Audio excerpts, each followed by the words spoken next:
বাংলাদেশ এটা মুসলমানদের দেশ, বাংলাদেশের পীর আউলিয়া কেরামের দেশ, ঠিক কিনা বলুন? এদেশে অন্য কেউ মাথা উঁচু করতে পারবে না। যারা মুসলমান, যারা আউলিয়া কেরামের হিতাকাঙ্ক্ষী, তাদের হাতেই থাকবে আগামীর বাংলাদেশ ইনশাআল্লাহ, ঠিক কিনা বলুন? এদেশে দ্বীন ইসলাম নিয়ে, হক তরিকা, হক সিলসিলা নিয়ে আমরা থাকতে পারি, এজন্য ঐক্য দরকার। কি দরকার আছে কি নাই? আছে। কিন্তু যদি ঐক্যের মাঝে মুনাফেক প্রবেশ করে তাহলে কিন্তু ঐক্য আমাদের ভেঙে দিবে, ঠিক কিনা বলেন? এজন্য জৌনপুর সিলসিলা, ফুরফুরা সারসিনা সিলসিলার মধ্যেও কিছু মুনাফেক আছে কি নাই? এজন্য এগুলো আমাদের লক্ষ্য রেখে ঐক্য প্ল্যাটফর্ম দাঁড় করাতে হবে এমনভাবে যাতে করে এর মধ্যে কোনো রকম ইঁদুর ঢুকতে না পারে। ঘরের ইঁদুর বান কাটলে ঘর থাকে না, ঠিক কিনা বলেন? এজন্য এগুলো চিহ্নিত করতে হবে, আমাদেরকে সতর্ক থাকতে হবে। মরহুম পীর সাহেব রহমতুল্লাহ আলাইহির নাতি আমাদের শাহান সাহেব, তিনি আমাকে অনুরোধ করেছেন প্রোগ্রামে আসার জন্য। আমি তার কথা ফালাইতে পারি নাই, কারণ বিষয়টা হচ্ছে এটা তো আমাদেরই মজলিস, ঠিক কিনা বলেন? আকীদাগতভাবে, মসলকগতভাবে আমরা সবই এক, অভিন্ন। কারণ সৈয়দ আহমদ শহীদ বেলবী রহমতুল্লাহ আলাইহির থেকে দুইটা ধারা, একটা হচ্ছে জৌনপুরি সিলসিলা আর একটা ফুরফুরা সিলসিলা। হিসাব করলে সবাই আকীদাগতভাবে, মানহাজগতভাবে আমরা সবাই এক। যাই হোক, আজকে বালাকোট দিবসে আমরা এখানে উপস্থিত হয়েছি। আজকে আমি একটা কথাই বলতে চাই যে বাংলাদেশে যে বর্তমান প্রেক্ষাপট, সারা পৃথিবীর যে পরিস্থিতি, তার মধ্যে আল্লাহ পাক এই দেশটাকে যে এখনো রেখেছেন, এটাই আল্লাহ তাআলার শুকরিয়া, বলে আলহামদুলিল্লাহ।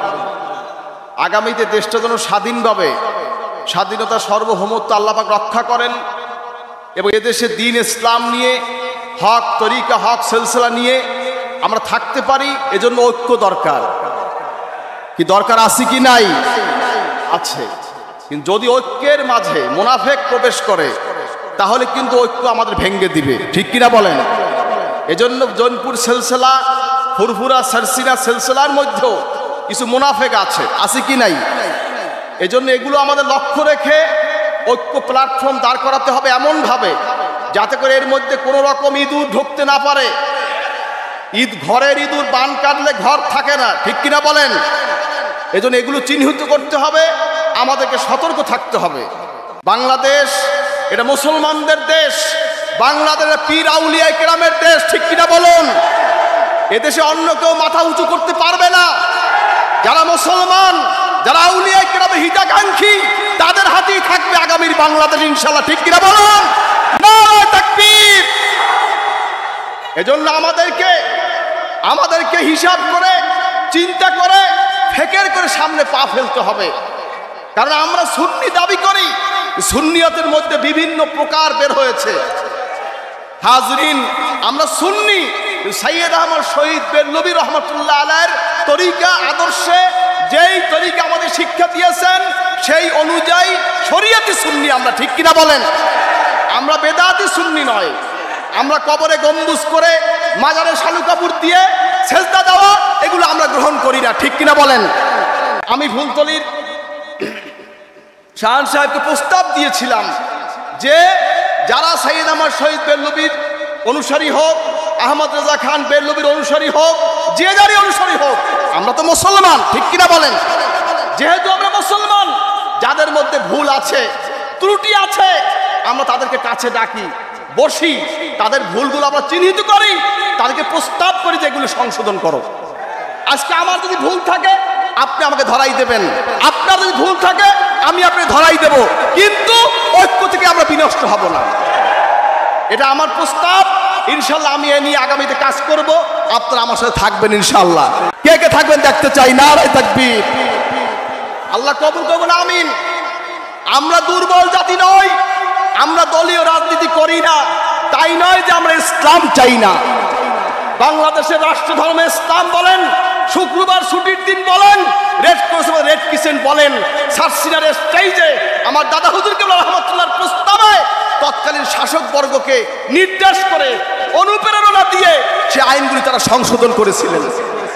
সংবিধানে বিসমিল্লাহির রহমানির রহিম প্রেসিডেন্ট জিয়াউর রহমান সাহেব সংসদের দক্ষিণ প্লাজায় ওলামায়ে কেরামদেরকে নিয়ে মিটিং দিলেন। দাদা হুজুর কেবলা সেখানে ছিলেন। দাদা হুজুরকে প্রস্তাব দিলেন, প্রেসিডেন্ট সাহেব আপনি কি বলে খানা খান, কি বলে কাজ শুরু করেন? বললেন হুজুর বিসমিল্লাহ বলে শুরু করি। দেশ পরিচালনা করবেন কি বলে? হুজুর বিসমিল্লাহ বলে। আজ থেকে লেখুন সংবিধানে বিসমিল্লাহির রহমানির রহিম। হাজরিন ভাইরা আমার, ৪,৫০০ আলিয়া মাদ্রাসা প্রতিষ্ঠা করেছেন। বাংলাদেশ সরকার থেকে গোল্ড মেডেল অ্যাওয়ার্ড দিয়েছেন। অ্যাওয়ার্ডের জন্য কি আমরা মাদ্রাসা করেছিলাম নাকি? একমাত্র আল্লাহর জন্য। এটা ইসলামী শিক্ষার স্বীকৃতি। এটা আপনাদের সকলেরই গৌরব। সাইয়েদ আহমদ শহীদ বেরলভীর যারা অনুসারী সকলেরই এটা গৌরব, ঠিক কিনা বলেন? আপনি একটা অবদান রাখবেন, এটা আমাদের গৌরব। আমাদের দরবার থেকে অবদান রাখবে, আপনাদের গৌরব।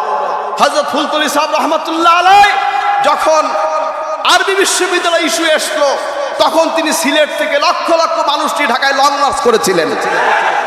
হাজরিন, এভাবে করে আউলিয়া কেরাম, বুজুর্গদ্দিন, সলিহিন বাংলাদেশের বিভিন্ন প্রেক্ষাপটে ইসলামের জন্য, দ্বীনের জন্য তারা কাজ করেছেন। ইনশাআল্লাহ ভবিষ্যতেও আমরা যে সমস্ত দরবার রয়েছি, যার যার আঙ্গিকে যেভাবে সম্ভব, কারো ক্রেডিটের জন্য নয়, ইসলামের জন্য। কিসের জন্য বলেন? কিসের জন্য? ইসলামের জন্য আমরা কাজ করব। আজকের এই পণ হবে, এই প্রতিজ্ঞা হবে, আগামীতে আমরা কাজ করব, এক হয়ে ইসলামের জন্য কাজ করব। কে কে করব? নারে তাকবীর। হাজরিন, কারণ বাংলাদেশে বিভিন্ন রকম ইসলামী দল আছে, আছে কি নাই? আছে। তারা তাদের মতন করতেছে, করুক না, অসুবিধা কি? করুক না। আব্বাজান একদিন বলেছিলেন, আব্বা হুজুর কেবলা রহমাতুল্লাহ আলাইহি যখন বালাকোট প্রথম অধিবেশন হয়, আব্বাজানের পক্ষে কিন্তু আমি এখানে হাজির হয়েছিলাম। আপনার স্মরণ আছে কিনা আমি জানি না। প্রথম সমাবেশে আমি আসছিলাম, এখানেই সমাবেশ হয়েছিল, মিটিং হয়েছিল। হাজরিন, এক সময় হুজুরের কাছে প্রশ্ন করলেন, হুজুর অমুক দল এই করছে, অমুক দল এই করছে, রাজনৈতিক দল, হুজুর আমাদের কাজ কি? আব্বাজান বললেন, বাবা আমরা তো পরিবেশ, আমাদের মুরব্বীরা তো পরিবেশ করে দিয়ে গেছে। রাষ্ট্রধর্মে ইসলাম করছে, ছুটির দিন শুক্রবার করছে, রেড করছে, রেড কিচেন করছে, আরবি বিশ্ববিদ্যালয়ের প্রস্তাব এসেছে। হাজে তখন আরবি বিশ্ববিদ্যালয় হয় নাই, এর আগের কথা। যাই হোক, এরপরে আপনার ৪,৫০০ আলিয়া মাদ্রাসা হয়েছে। আমরা তো মাঠ ঘুষাইয়া দিছি। এখন তারা একটু করুক না, অসুবিধা কি? আবার যখন লাগবে তখন আমরা করব। এখন আমাদের সময় এসেছে, এখন আমরা আবার মাঠে নামবো। বাংলাদেশকে দিন নিয়ে একটি ইসলামিক পুনর্গঠনের দেশ আমরা চাই, ঠিক কিনা বলেন? হাজরিন, এজন্য আমাদের ঐক্য দরকার। সরওয়ার্দী উদ্যানে প্রোগ্রাম হয়েছে, কওমি ওলামায়ে কেরাম প্রোগ্রাম করেছেন, আমরা সেখানে সমর্থন দিয়েছি। কি দেই নাই? আমরা দিয়েছি। হাজরিন, যখন যে প্রোগ্রাম করুক, আমরা প্রোগ্রাম করব, আপনারা আসবেন, আপনারা করবেন, আমরা যাব। এটাই আমাদের মহব্বত থাকবে, ভালোবাসা থাকবে, ভ্রাতৃত্ব বজায় থাকবে। এজন্য আজকে আমি দাওয়াত দিচ্ছি, আপনারা সকল ঐক্যবদ্ধ থাকবেন, আমরা ঐক্যবদ্ধ থাকবো। সাইয়েদ আহমদ শহীদ বেরলভীর যে আদর্শ, যে চেতনা, যে তরিকায়ে মুহাম্মাদিয়া আমরা নিজেরা ধারণ করব এবং এর প্রচার আমরা করব। আল্লাহ পাক আমাদের সকলকে তৌফিক দান করুন, আমিন। দোয়া চাই, খাস করে দোয়া চাই। হযরত পীর সাহেব আব্বা হুজুর রহমাতুল্লাহ আলাইহি গত 10ই মুহররম তিনি ইন্তেকাল করেছেন। আপনারা তার জন্য দোয়া করবেন, আল্লাহ পাক জান্নাতুল ফেরদাউস আলা মাকাম নসিব করবেন, আমিন।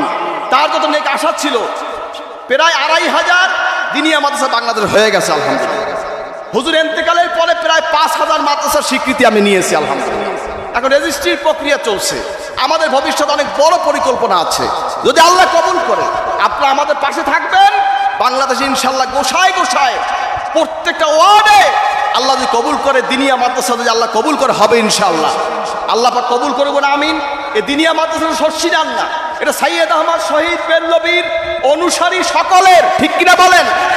এটা বাংলাদেশের সকল মুসলমানের। আজকে আলিয়া মাদ্রাসা করেছি, এখানে বিভিন্ন মতের ছেলেরা পড়ে না কি ভাই? আমি মাদ্রাসা করছি তাই বলে কি আমার মতের বাইরে লোক করতে পারবে না? পারবে। সে লেখাপড়া করে, সে শরিয়াতে মুহাম্মাদি সুন্নাত গ্রহণ করবে। আমি মাদ্রাসা করছি সেজন্য আপনি যাবেন না, আপনি মাদ্রাসা করছেন সেজন্য আমি যাব না, এটা হতে পারে না। এটা জাতীয় ব্যাপার, জাতীয় ইস্যুতে কোন ব্যক্তিকেন্দ্রিক কোনো কাজ নাই। সকলে আমরা সম্মিলিতভাবে থাকবো। আল্লাহ পাক আমাদের সকলকে কবুল করবেন, আমিন। বলেন আল্লাহুম্মা আমিন। যাই হোক, দোয়া চাই হযরত পীর সাহেব রহমাতুল্লাহ, তার দোয়া করবেন, তার নেক আশা আল্লাহ কবুল করেন। ফুলতলি সাহেব রহমাতুল্লাহ আলাইহি, তার আশা আল্লাহ কবুল করেন। বর্তমান ফুলতলি হুজুর যিনি রয়েছেন আল্লাহ তাদের খায়াত দান করেন। মুফতি সাহুদুর আছেন, আমাদের কবি সাহুদ তিনি আসছেন, আল্লাহ সবাই নিয়ে খায়াত দান করেন। দোয়া চাই। আমি সময় সংক্ষিপ্ত কারণে আমি শেষ পর্যন্ত থাকতে পারলাম, এজন্য আমি দুঃখ প্রকাশ করছি। কারণ আমার আজকে রাতেই আমার বাড়ি যেতে হবে, কালকে আবার বাড়ি মিটিং করে আবার চাঁদপুর প্রোগ্রাম রয়েছে। এজন্য আমি দরুদের উপরে আছি। দোয়া করে আল্লাহ তাদের সুস্থ রাখেন, নেক হায়াত দান করেন, দোয়া চাই। আর আজকে এই প্রোগ্রাম অনেক সার্থক, অনেক সুন্দর হয়েছে আলহামদুলিল্লাহ। যারা আয়োজন করেছে আমি সকলকে মোবারকবাদ জানাচ্ছি। আগামীতে এর চাইতে বড় মাঠ লাগবে ইনশাআল্লাহ। কি আপনারা কি চান? কি যদি আপনার অন্য অন্য গ্রুপে সরোয়ার্দী উদ্যানে প্রোগ্রাম করতে পারে, সাইয়েদ আহমদ শহীদ বেল্লবীর গ্রুপ কি পারবে না? বলেন পারবে না? ইনশাআল্লাহ পারবে। কি আমরা কি এই সাহস রাখি? নারায়ে তাকবীর। আল্লাহ কবুল করবে, আমিন। আমরা সকলে ঐক্যবদ্ধ থাকবো ইনশাআল্লাহ। যে কোনো প্রোগ্রাম আমরা ঐক্যবদ্ধ সফল করব। আল্লাহ পাক কবুল করে, আমিন। আর যারা এখানে উপস্থিত আছেন, আমাদের পীর ভাইরাও আছেন, অন্য যারা আছেন সবাই থাকবেন অধিবেশন শেষ না হওয়া পর্যন্ত। আল্লাহ পাক আমাদের সকলকে কবুল করুন, আমিন। ওয়া আখিরু দাওয়ানা আলহামদুলিল্লাহি রাব্বিল আলামিন। আসসালামু আলাইকুম ওয়া রাহমাতুল্লাহি ওয়া বারাকাতুহু।